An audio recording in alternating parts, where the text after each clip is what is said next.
Australia victorious with 3 deliveries remaining.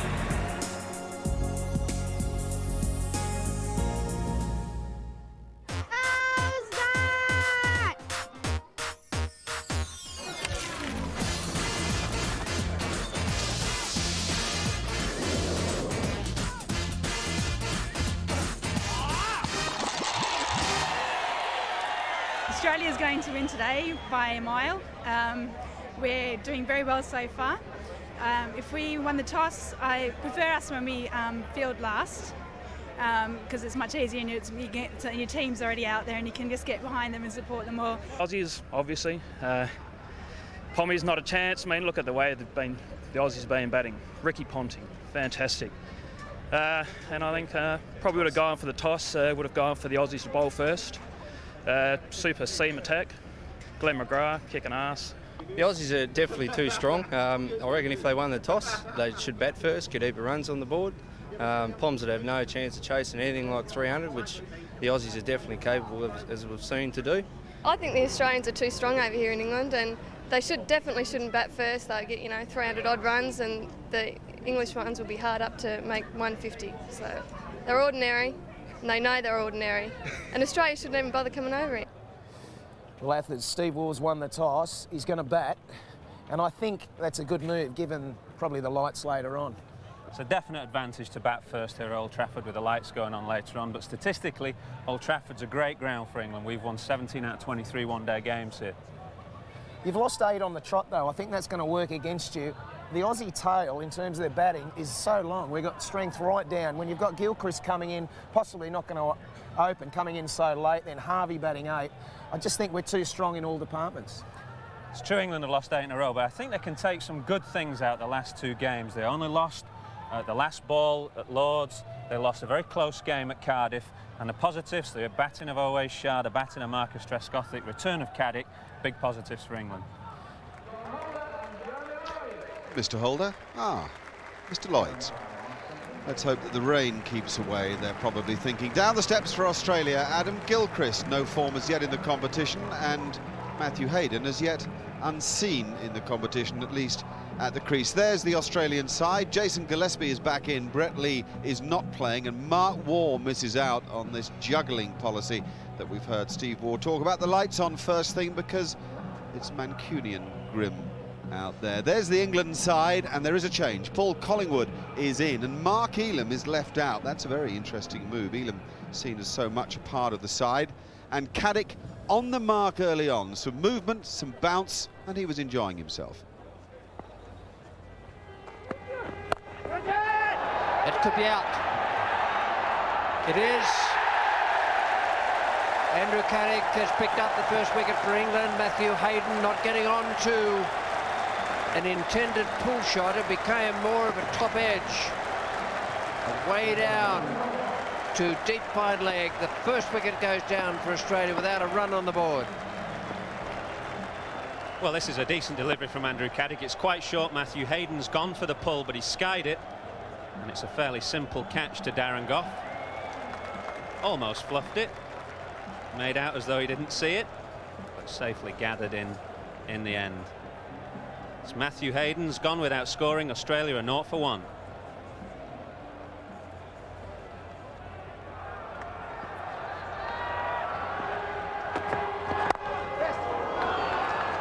That's a good start for Ricky Ponting.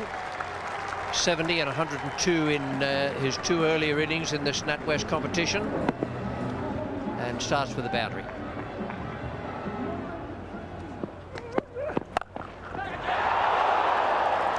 Very good on that shot. Depends on how much bounce Caddick gets, but Ponting's always prepared to have a dash at it.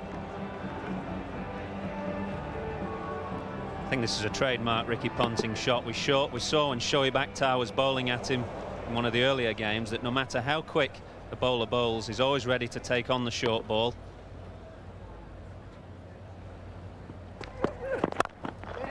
That's a really good shot. He's hit 3 boundaries so far. 1 a forcing stroke of his pads, first ball he received, then the pull shot, and now that lovely stroke away past the right hand of wide mid-on.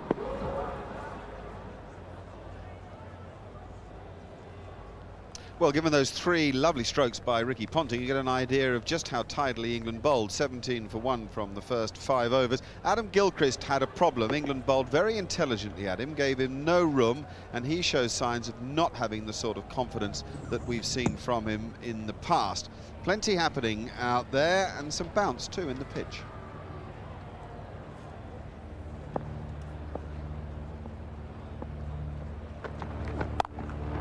Gone. And that's very well bowled by Darren Goff. He's had a superb spell, particularly to Gilchrist. He's into the 8th over the innings now. It's 23 for 2. And Gilchrist forcing away on the offside, hit it straight to gully. Goff now has Adam Gilchrist for the 5th time in one-day internationals. You could sense the frustration building. There he gets a shortish wide ball. Can only hit it to Ben Hollioake at backward point. He's gone for 5, and Australia are 23 for 2.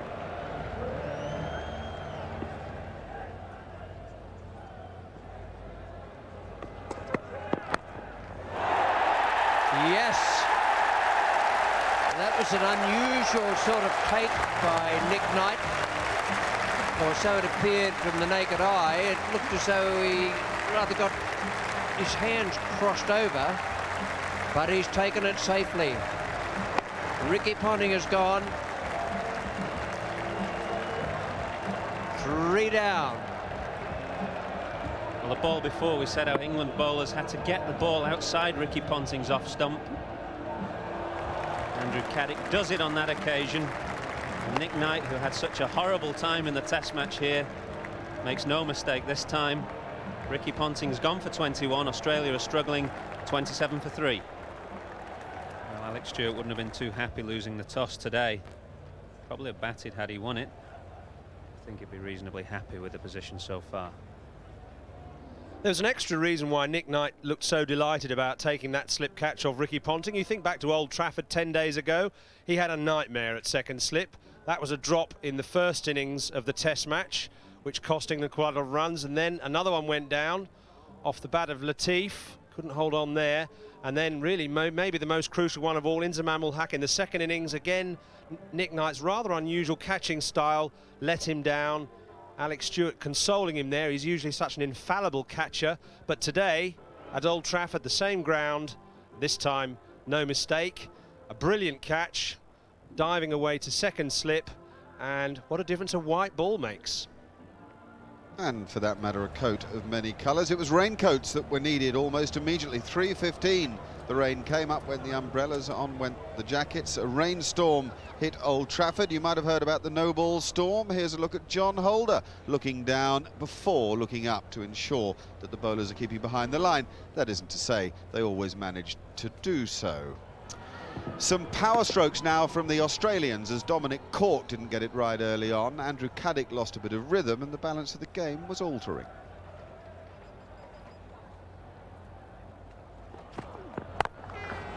Over square leg. Not sure Cork's quick enough to bowl that length. Even Michael Bevan's getting the pull out at him.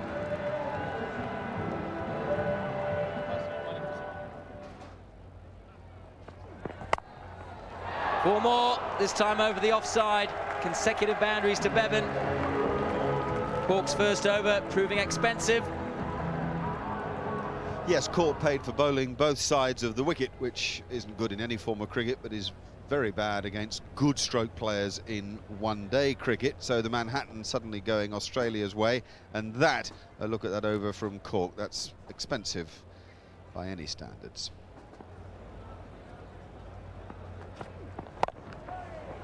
Good shot, there's a man out there, but I don't think he'll cut round. Away Shah, it wasn't too far away from his left, but it was going like a rocket. Another boundary off Cork.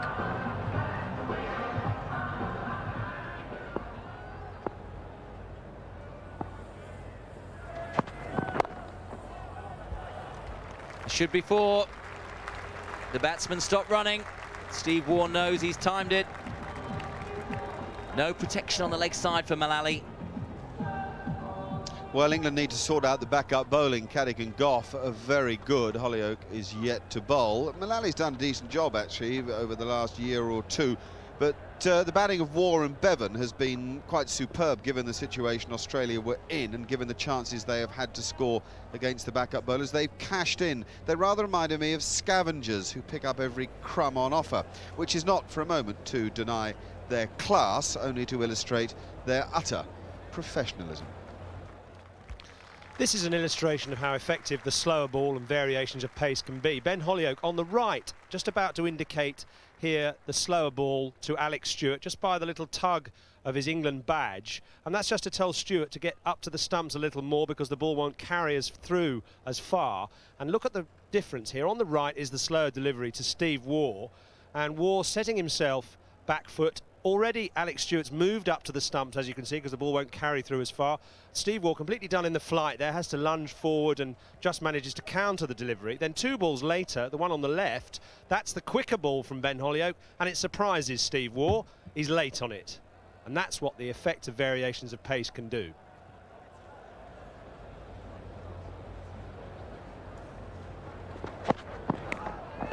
And there's a wicket caught behind Mullally, not straying from the channel. Bit of a waft from Michael Bevan, trying to squirt it square. That's a huge wicket for England. Breaking a partnership. We're starting to look ominous. Well, I think Michael Bevan will be disappointed here. It's not a particularly threatening delivery, just outside off stump, and he's had a bit of a waft at it, got a faint edge to Alex Stewart.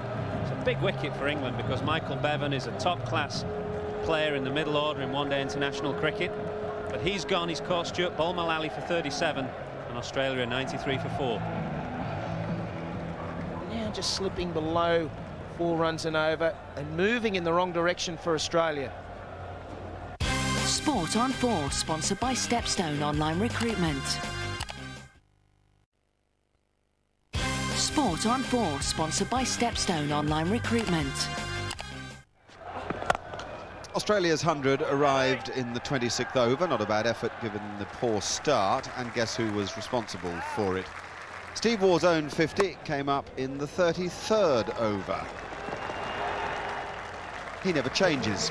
He's utterly reliable, very committed, and very good. I mentioned a scavenger. Of course, the great scavengers wait for the tastiest morsels to come.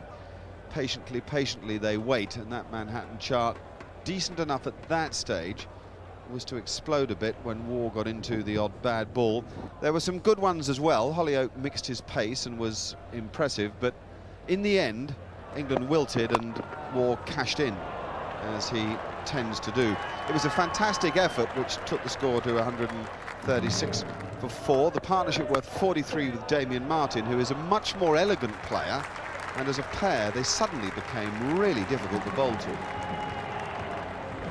That finishing total for Australia is still around about 210. Well, there's 4 of them.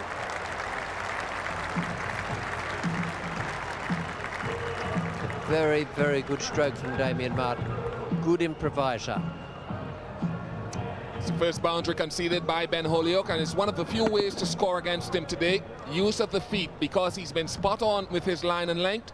Damien Martyn had to make something out of nothing. So far, Caddick 2 for 45, Goff 1 for 21, Mullally 1 for 20, and the 2 wicketless bowlers, none for 30 or 5 overs for Cork, none for 23 of 8.4 for Ben Holyoake.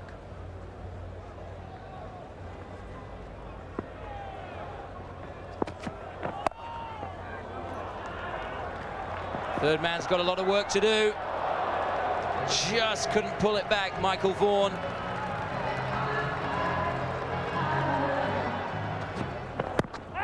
Very close. Out. Up goes the finger. Up goes the roar at Old Trafford. Darren Goff in his first over back dismisses the Australian captain.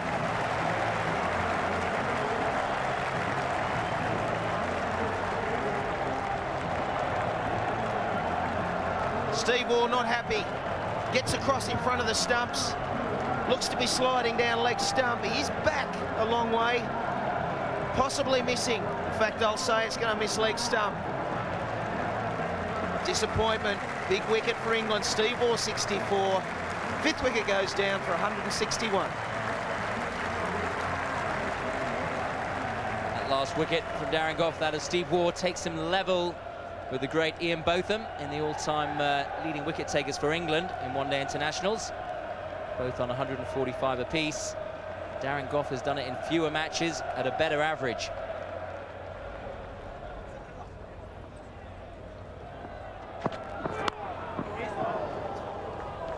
That's going to be 4. They're off the edge, but they all count. No slip in place. So often the case in one-day cricket. Another edge and another 4. No slip in again.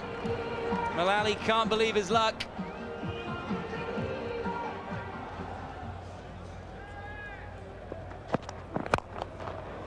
Bang, straight 4.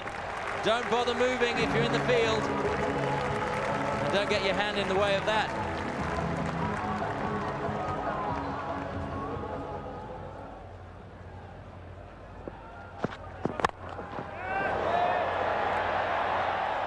And that's out. Very well caught by Michael Vaughan, moving smartly to his right on the long-on boundary. It's a big wicket for England, dismissing Andrew Symonds.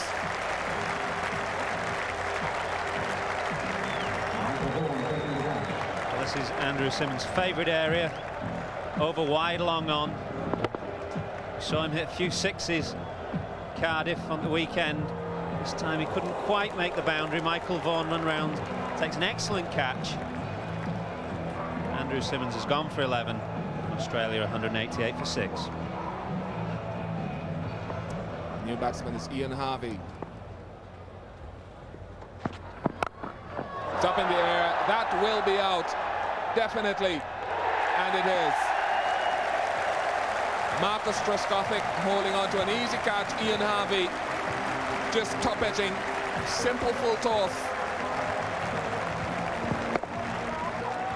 2 in the over for Alan Mullally and England. And Australia in real problems now. Well, this was an attempted Yorker from Alan Mullally. He's quite high on the bat from Ian Harvey. It's his first ball. He's determined not to hang around. Straight up in the air to Marcus Trescothick. He's gone for naught. The Australian innings falling apart, 189 for 7.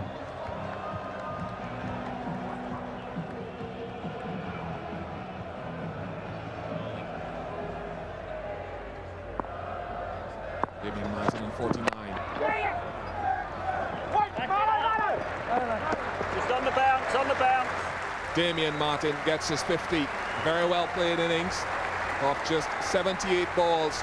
It's come at a key time for Australia. He's welcome in the dressing room. And then the rain came again, and Australia finished their innings at 208 for 7 from 48 overs, leaving England a target of 212 for 44. That is calculated by the Duckworth-Lewis method. It's quite complicated, but still considered to be the best. The required run rate, 4.82. Conditions very different, Michael Atherton said, not directly on the phone to Darren Gough. He said that Old Trafford favoured the bowlers at night, that the dew and the twilight would be a problem for the opening batsman. A very attacking field by Australia straight away, 4 slips in place. Glenn McGrath's first over, bar 1 wide, was extraordinary. Look at the length. A batsman whose game plan against McGrath is to decide what to play and what to leave alone because of his excellent line. Against McGrath today, in the first over, Trescothick didn't even know whether to go forward or back. No looseness, no hint of any mental sloppiness. He was on the button immediately. He is a quite outstanding bowler, and he was serving notice of the summer ahead for England, as incidentally was the bloke at the other end who was having his first outing and was quickly bowling at around about 90 mph. It was seriously tough out there.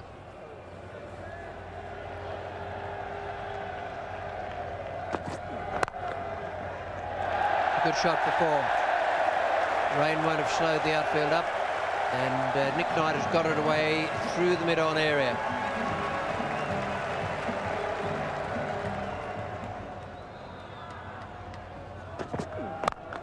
Good shot for 4. Uskothiger's got it away. He's gone through a few dramas out there so far, but that was a good stroke.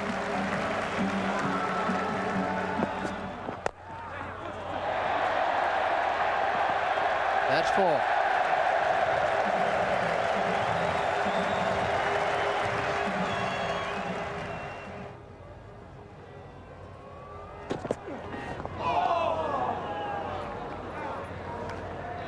That was close.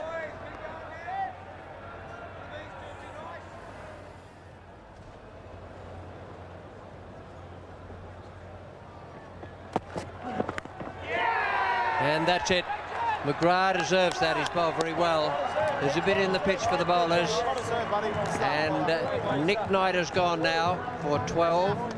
It's 25 for 1. You just got the feeling that was going to come and work in Glenn McGrath's favour. A lot of plays and misses. His line has been impeccable, as always, and that's a simple catch for Adam Gilchrist. I have to say, deserved wicket for some fine bowling. Nick Knight, 12 runs. England are 25 for 1. Sport on 4, sponsored by Stepstone Online Recruitment.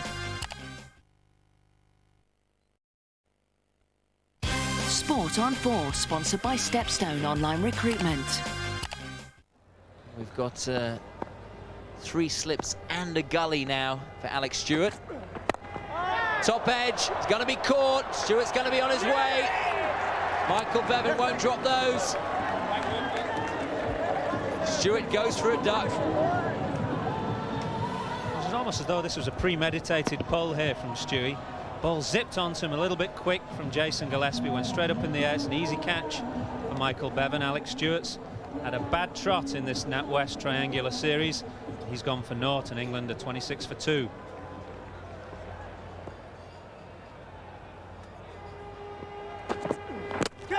Bowled him, first ball. Gillespie strikes, Vaughan's gone. All going Australia's way here at Old Trafford. That was quick, it was straight, and it was too good for Vaughan. Jason Gillespie's bowling very fast and very straight here. Just slightly nipped back. Michael Vaughan looking to drive down the ground where there's no fielders. But he's missed it. Gillespie struck 2 in 2. Michael Vaughan has also gone for naught. Now England are in desperate trouble at 26 for 3.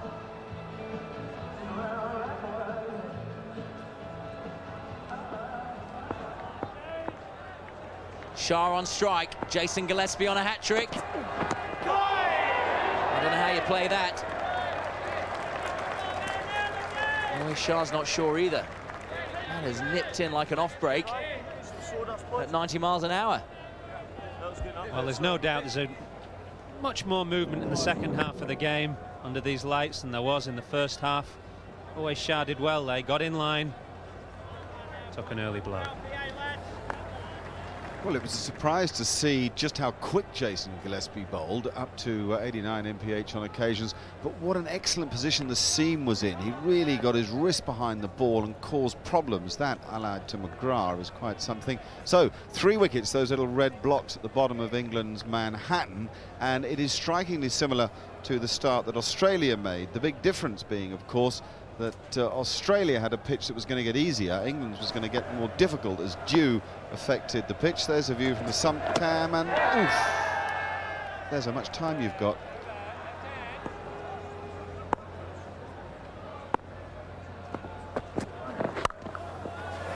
Four runs, breaking the shackles, away Shah. England need now the partnership from these two that they put together at Lord's against Pakistan. This shows that Owe Shah's mind's in good order. Even though you're on the defensive, Australian bowlers are aggressive and on top, you've got to take every opportunity to score, and there he's given a rare short wide ball. He takes full toll of it.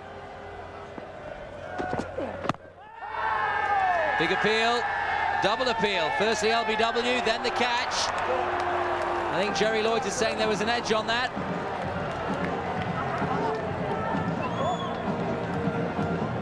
We'll have to get the word. perhaps from the third umpire. I'm going for the catch. It doesn't matter whether it was called or LBW. It's the end of Owais Shah. Great fast bowling from Jason Gillespie.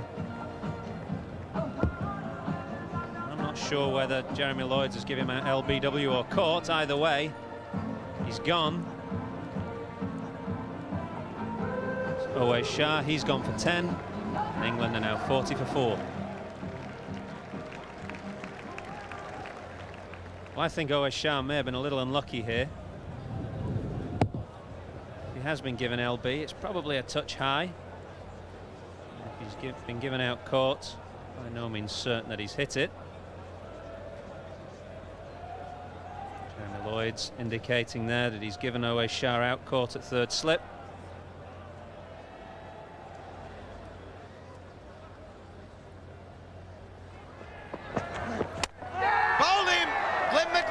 Straight through Trescothick, in between bat and pad, cleaned up. He's happy, he's bowled well. Well, don't get much more comprehensive than that dismissal. It's just reward for Glenn McGrath round the wicket, and that's the wicket that Australia really wanted. Change of angles, change of results. A big wicket for Australia. Marcus Trescothick, the big one, the form player for England. Marcus Trescothick gone for 15, 40 for 5. Wonderful spell by Glenn McGrath, which he very nearly finished with the wicket of Ben Hollyoak.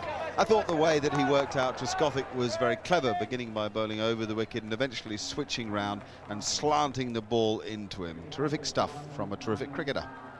It's been a fascinating battle between Glenn McGrath and Marcus Trescothick. McGrath relying mainly on the angle across towards the slips, and Trescothick relying very much on his excellent eye and ability to leave the ball outside the off stump. He's starting to judge that angle of attack from McGrath quite well. McGrath mainly angling here across towards the slips, and Trescothick's good at playing that sort of delivery. But McGrath now decides to go round the wicket to try and explore that kind of angle instead. And initially, Trescothick plays it quite well, but then the second delivery from round the wicket, straight through the gate. Another excellent dismissal for Glenn McGrath. Good thinking and clever work. Well, those are figures for an artist, bowling artist. 9 overs, 2 for 19, Glenn McGrath. 8 overs, 3 for 20, Jason Gillespie. Economy rate exemplary, and England in all sorts of strife. 40 for 5 with a couple of youngsters at the wicket. They weren't going to find it any easier. Australia have tremendous backup bowling, and Glenn McGrath, a terrific performance, giving notice of what well may be to come this coming summer. We're only at 9 o'clock in the evening, for heaven's sake. We're supposed to be having a night under lights, not just an early cocktail party. That the Australian slip cordon. They were sharp and ready for anything, because with those sort of figures, anything could happen. Finally, a bowling change. Pleasant sight for the England batsman. Shane Warne into the attack. Ben Hollyoak on strike. Oh! Here we go. We've just come out of 90 miles an hour, sheer bounce and seam, and now we've got Shane Warne, who will bowl at about 50 miles an hour, with just a hint of turn.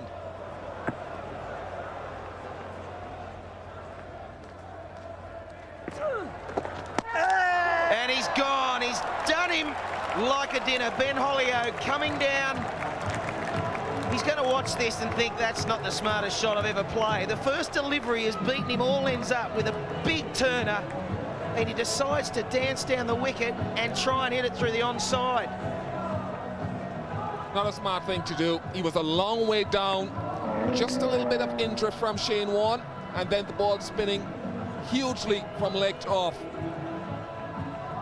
Very, very poor choice of shots by Ben Hollyoak. He's gone for 0 to 40 for 6.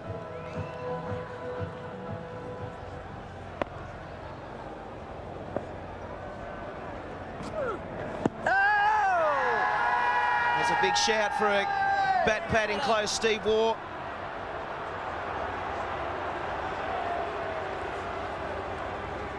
Shane Warne, from his reaction, he heard 2 noises. Let's have a close look. Well, seemed to strike the middle of the pad. It's probably just a noise of bat onto the back of the pad. Very difficult to tell. Oh! And there was an edge, got lucky. Edged it down, it's going to run away for 4. Shane Warne gives up on the chase.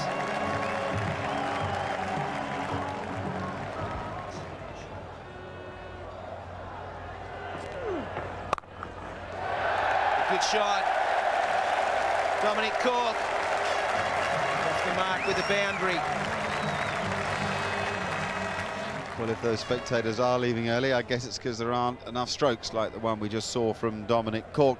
England's position in the table won't encourage them to stay much either. Shane Warne was having as much fun as the new ball bowlers. He was reminding us of Old Trafford all those years ago, ripping it square and pressure everywhere you looked.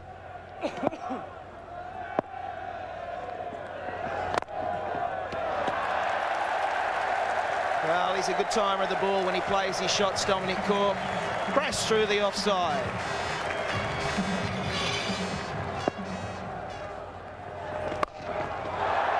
Big shot, fielder out there, Matthew Hayden. He's hit it straight to him, picked him out. Unlucky for Dominic Cork. He was playing in the right spirit, the ball was there, it was a rank short one, and he just picked the fielder out. Another England wicket gone. 17 he's made, 65 now for 7. And the rain came again. There was some cat and mouse as Australia were determined to get their 25 overs in, which you needed to make a certain game of it. Runs required, still 146 when the rain threatened to end things, and they were 90 behind on the Duckworth-Lewis. So England in strife and more strife. The 26th over, 69 for 7. Caught and bowled. Straight back to him. Slightly off the inside of the bat. An aggressive shot from Collingwood. Andrew Simons is a terrific fielder.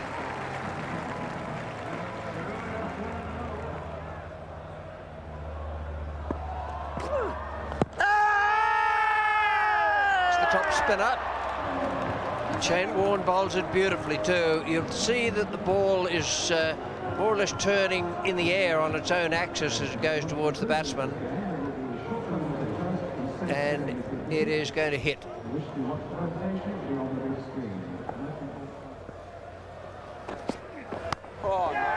And that's it. Caught behind, and England all out for 86, an unwanted record in limited overs internationals. This is their lowest score. The match summary tells the story. Australia win by 125 runs. I mentioned Steve Waugh's commitment. What about the other 10? That's the lowest ever score by England against Australia. They're out of it.